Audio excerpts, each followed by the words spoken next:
It takes around 3 weeks for the law of accommodation to kick in. That's why it's smart to train in 3-week waves, since to kill plateaus before they even show up. And in this video, I'll provide some methods that you can start using right away. The first is a classic strategy of adding 1 set a week. Week 1, close grip bench 225 3x10. Week 2, 4x10. Week 3, 5x10. Exact same setup, nothing changed except for the gradual increase in volume, but for only 3 weeks.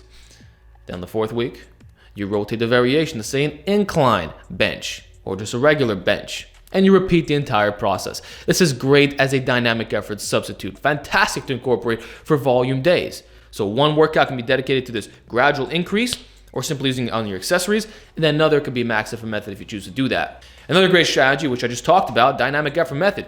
Great for anyone who wants to become more explosive or if you're a professional athlete of some type.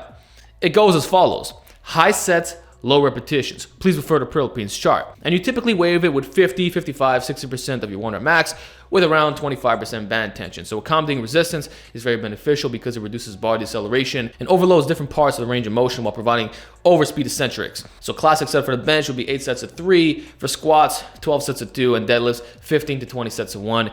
Give that a shot as a 3-week wave. Another great strategy that I learned from Louis Simmons is the concept of doing 6x6, 8x8, 10x10. It's a pretty big jump in volume, but if you can successfully complete it, you're gonna make all kinds of gains.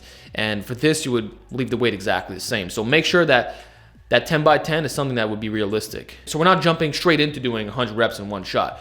We build it, but it's kind of rapid. That's why it's a 3-week wave though, because you will plateau very quickly using this method. Now, for someone who believes in minimalism, there's a solution for you too, which is keeping the program exactly the same, but you up the percentages a little bit. This is what you commonly see in blocks and even short-term peaking cycles. In fact, doesn't it take less than a month for most people who are trying to hit the ultimate 1 rep max?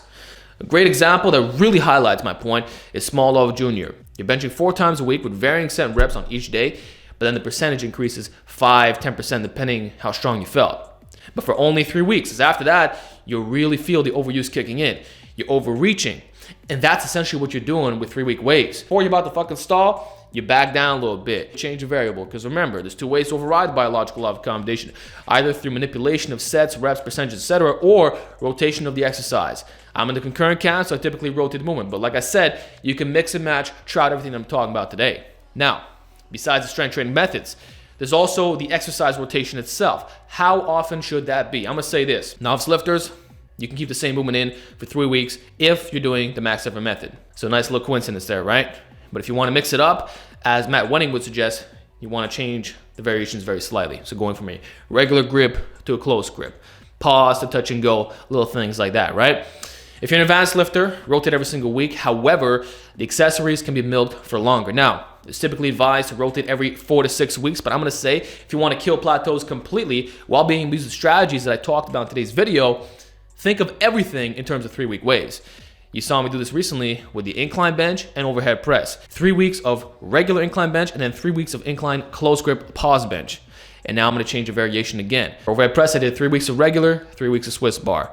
And I managed to increase weight by 5 pounds every single session. So in this way, you are inducing linear progression through the accessories. But you can't get away with this for very long, otherwise overuse injuries will start to kick in. So I just want to clarify that for my more advanced trainees, since you may believe that everything needs to be rotated through on a weekly basis. Of course, that is true for the max effort method, but not for the 3-week waves, in addition to some accessories that you might be milking for longer. So that's all I want to talk about in today's video, a really short overview. If you want me to go more in depth into some of these methods, let me know in the comment section, and I'll talk to you all in the next video.